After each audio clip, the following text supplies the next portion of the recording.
Pickett feels the pressure. Pickett sacked. Jonathan Bernard.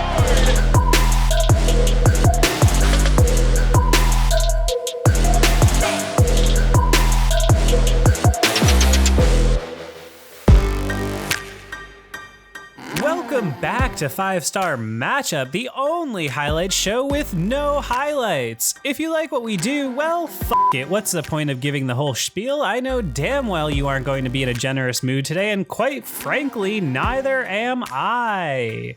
It's week 4, and Mike Tomlin's Pittsburgh Steelers are headed into Houston with a chance to go 3-1.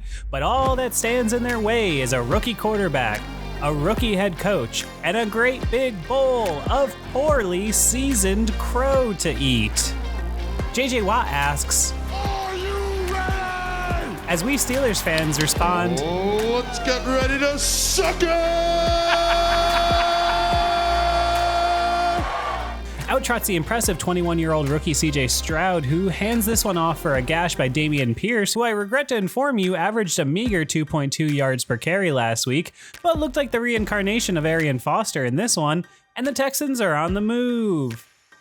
Because we love doing exactly what you can't do, Stroud also grabs a chunk on the ground before the hyper-aggressive Steelers D attacks and fails to recognize an obvious screen on second, Peep Kendrick Green mowing over Cole Holcomb, and the Texans are donning their finest battle red sports coat as they enter the business zone. And around here for Tank Dell works to great effect, as is the prophecy. As we all know, they can only work against the Steelers but never for. And Stroud takes a leisurely stroll through the poppy field that is the Steelers' once fearsome D for an easy score, all before the ice in my drink has even melted. He's called back because of some silly review, who cares, and it all gets even more embarrassing for the Steelers, who benefit from not one, but 2 penalty calls, one on a play that actually worked, the same screen by the way. But on second and goal, it's another very lame, very bogus PI called on the make man, which moves it back to the 1. And thankfully, Nico Collins finally just walks by the woefully inept Levi Wallace, who is clearly not wearing his finest 501s, and it's only 7-0, but it already has the feel of one of those days, doesn't it? Outtrots the 25-year-old second-year man who is somehow 4 years older than CJ Stroud, and it's the Steelers' favorite drive starter, a run up the gut for nothing by the Naj man, who's trying his damnedest, I'll give him credit, and on 3rd and 7, Kenny says fuck it and runs for a hard-fought first because he already knows no one's gonna be open, and the Steelers at least have a first down. Nice little Canada special to Calvin Austin grabs a few, get this man off my screen please, and on 3rd and 1, the Steelers line up under center and sneak it, just like when it worked last week. It's almost like this play is hard to stop, isn't it? It's almost like we're overthinking it on 3rd and short. More on this later. Uncertain of this new thing called rhythm that's happening on offense, Matt Canada dials up his best drive destroyer. Phrase used under license of the Matthew Canada Corporation. And we don't even need to see the rest of this possession to know it's probably gonna suck. And suck it does. Instead of trying to get a few back and make it a manageable 3rd down, Kenny decides to pick up the slack for Presley Harvin by chucking a late, short, ugly pass to the diminutive Calvin Austin that is so obviously intercepted by former Steeler Steven Nelson, and just to rub some salt in the wound, he returns it back into Steelers territory. Bad, Kenny, bad! CJ Stroud continues to prove that it is in fact entirely possible to successfully move the ball with a young signal caller while the Steelers' horrible defense stares in disbelief. I guess they probably aren't used to seeing good plays in practice. Could that be the problem? Drive stalls out eventually, but the Texans grab an easy tray to shockingly make this one 10-0 already. Just how you expected it to go, right? Why does everything have to be so hard? Peep this doozy of a series by Matty C and his ragtag gang of incompetent weeble wobbles who do nothing but fall down. Short out to Pickens that he fumbles, luckily out of bounds, followed by Najee looking like he thought this play call was for him and Herbig to make an ice cream sandwich. Spoiler alert, there is no ice cream. And on 3rd, it's just another whatever dump off to the running back that we've seen ad nauseum on 3rd and long since Canada has been the OC. And it's not often I openly call for someone's job on this show, but my God, the difference between these coaching staffs could not be more obvious right now. Fire Matt Canada into the fucking sun, please. Tomlin stares with the same blank, expressionless gaze of an institutionalized Michael Myers, and with a wing and a prayer, Brad punts it back to the Texans. One thing I love about the Steelers D, and by that I mean hate about the Steelers D, is what they continue to ask inside linebackers to do in coverage that hasn't worked since Ryan Shazier was injured. Great throw down the seam by Stroud, puts the Texans on the move again. Why stuff the run when you can stuff the crust? It's Little Caesars stuffed crust pizza. Get 2 for $5.99 each when you... What was I talking about? Stroud misfires on third, and somehow this is only a 13-point game. Time is now for the Steelers to make moves, so you know, considering my tone, time is likely now that they don't. Get this man off my fucking screen. Ron Earhart rolls in his grave as the Steelers run quite possibly the worst tight end screen in history. There's no way this worked in practice unless, gasp, it was run against Terrell Austin's D. Okay, maybe this is starting to make a little sense now. And you already know on third and forever, the Steelers have a better chance of growing wings and flying to the great Heinz Field in the sky than they do of converting, and it's back to the sizzling Texans offense. The ever-polite Levi Wallace kindly lets the receiver trot right past him for an easy completion, the likes of which the Steelers offense hasn't seen since 2018, and that gets him moving, followed by another telegraph screen, third of the night if you're keeping score. And if anyone after this game wants to tell me the Steelers defense did their job, I'm just gonna go ahead and give you a big hearty chuckle as I let the tape roll. Stroud comes up a smidge short on third, but on a very aggressive fourth, he can't hit the throw, and the Steelers again miraculously escape what looked like a kill shot with just another glancing blow. Running out of chances to get out of the blocks though, Canada's crew starts with a couple decent runs by Jalen and the Naj man, but as if running a clinic on how to not run a screen pass, Pittsburgh tries another of their own, and just like their entire performance today, it is laughably pathetic and goes nowhere.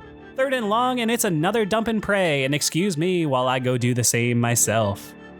Texans would probably be pretty pleased to take a 13-0 lead into the half, but because they have a young, motivated head coach, they're still swinging, so they grab a chunk play to get started, but the D eventually stiffens, and it's back to the lifeless Steelers offense with a chance to piss me off even more before half. Oh goody. Homely little outplay gets a few, I guess, but on the next play, it's a PI in coverage on Curious George, and the Steelers have just the tiniest glimmer of life. Kenny hits wide receiver 1 Jalen Warren for yet another dump off, but on 2nd and 5, he, for once, doesn't feel the pressure that actually is there, and instead of spinning around and chucking incomplete like he usually does, he eats a debilitating sack, and this drive is deader than any hope of the Steelers' offense improving in 2023. Actually, he completes one, but there's a penalty just to add extra agony, and it's back to the one-winged punter, Brad, and look at the big leg on him. Next week, I'm just doing oops all punts. For my money, we got the play of the day here for the Houston Texans. While most teams with a young quarterback or Mike Tomlin with a 17-year vet would just be content to go into the half with an unexpected lead, Stroud comes out slinging, and why not when he finds his man sneaky Nico Collins, who gallops down the field like a mythological being while the Steelers defenders chase him, apparently stuck in mud. Put the cap on this shit Sunday of a half with a little more yardage and an easy field goal for the Texans, who extend their lead over the horrifying Steelers, 16-0. Whatever, the Patreon, roll the game. A series of unfortunate graphics for the Steelers, who insisted on identifying as tough guys in the offseason but continue to present as mediocre lunch pails sans lunch on Sundays. And I'm sorry, am I already losing you? Well, good, only the real ones make it this far. In the words of Pinhead, We have such sights to show you.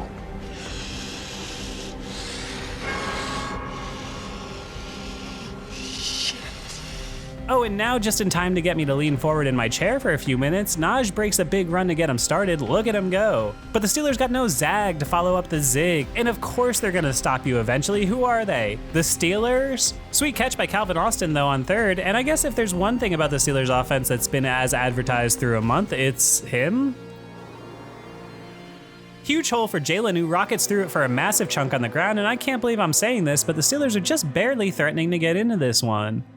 Little more running gets him into a 3rd and 2, but that they simply cannot do. And it's a stone wall for Warren, who, you know, shouldn't be the short down yardage guy, but that's neither here nor there. What is here is another 4th and another kick, but at least this time it's for points. Texans 16, Steelers 3. Steelers defense finally wakes up, maybe they needed a little halftime snack and nap, and they force Houston right back off the field, giving Kenny and the gang the chance to somehow, someway, build a little momentum with good field position? Muth smash! Muthman refuses to go down, dragging half the D with him on the way to a nice little drive starter, and on 3rd down, it's the best play of the day for the Steelers offense when Kenny gets flushed from the pocket, squares up, and puts it right on the Naj man, who makes an awesome catch and run for the much-needed drive extender. For my money, Naj was the Steelers' best offensive player today, and one of the only reasons they got into this thing. Nice play, but they need to score a 7. First and goal, Kenny waits with time tickins and fires to George Pickens, who can't quite make that catch. Tough ball, but man, they really needed him to make this play. Just the sort of miss you hate to have in an attempted comeback. Always bites you. Run on second and goal from the 8 is laughable. And on third, Kenny just flat out ignores the extremely open Connor Hayward, who maybe next time should fire off a camping flare, and it's fourth and goal from the 5. As though responding to Josh McDaniels last week, Tomlin says hold my beer and takes the incredibly wimpy field goal to cut this from a 13-point game to a 10-point game, which is wildly useless in the second half, but hey, what do I know? Gotta play the numbers, right, coach? Dumb series, dumber decision. Steelers cut it to 10, 16-6. I mean, there's nobody within 10 yards of this dude.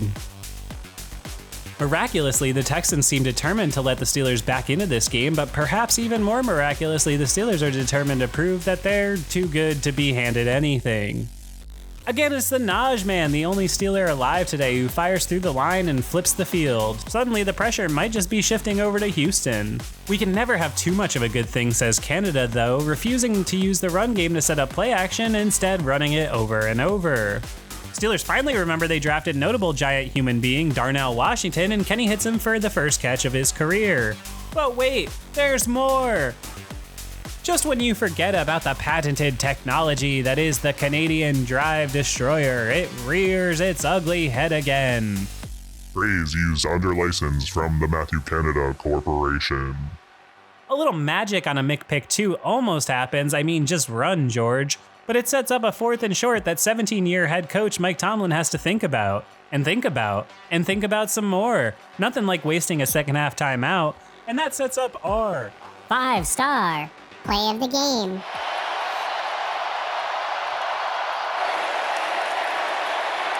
Pickett feels the pressure. Pickett sacked. Jonathan Grenard. 4th and 1, the Steelers go shotgun with the Naj sidecar, and instead of running it with him or lining up under center and sneaking, they run a bunch of deep routes on a play directly out of the Madden 2004 playbook, and Pickett spins right into a sack, and just to add injury to insult, goes down like a sack of bricks with a knee injury that, to this commentator, does not look good. While it's a horrifying moment in a game that the Steelers were shockingly climbing back into, the bigger news obviously is the Pickett injury. And frankly, with how awful this entire unit looks under the third year of Matthew Canada, I have to admit as an analyst, not playing might actually be the best thing that could happen for Kenneth Shane Pickett's career at the moment.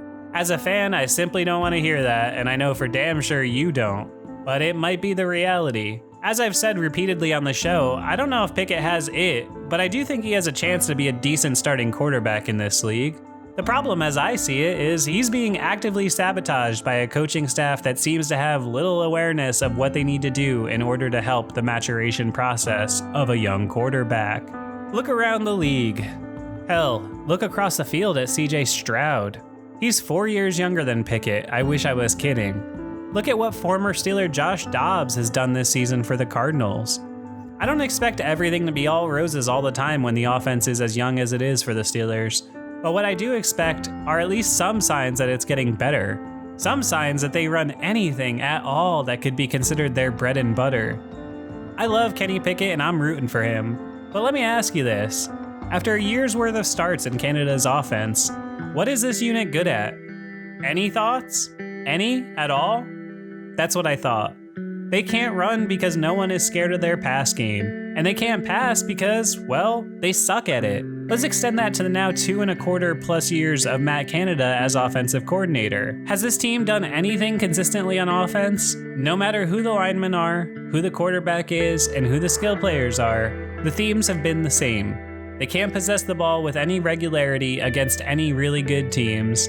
And nearly every time they've matched up with a younger, more innovative coach in the last 4 or 5 years, they've gotten their doors blown off.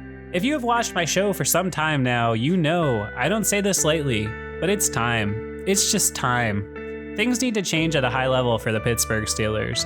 I know Mike T isn't going anywhere, but this same old promote from within approach with the coaching staff just can't continue to happen. Matt Canada has put down more than enough tape to prove beyond a shadow of a doubt that he is simply not cut out for the job of OC in the NFL. It was a nice idea, and like many of you, I was excited. But then I think about what I was excited about, and it was one team, 7 years ago, the Pitt Panthers. Every single other piece of evidence in the last half of a decade points to Matt Canada sadly being incapable of doing the job he currently possesses. I feel for guys, I do. I know it's their livelihood. But you know what? This is my livelihood, and quite simply, I wouldn't feel like I was doing a good job if I continued to blame anything other than the Steelers' putrid offense that wouldn't have even been good if you transplanted them to the 40s. It's time to go back to the drawing board. Mike Tomlin has given everything to this organization, and for that, he is a legend, and I will always love him. But sometimes, it's just time for a new voice. Time passes all of us by, eventually. All that being said, it's on to the Ravens, likely with Mitchell Trubisky. Yay. Here we go.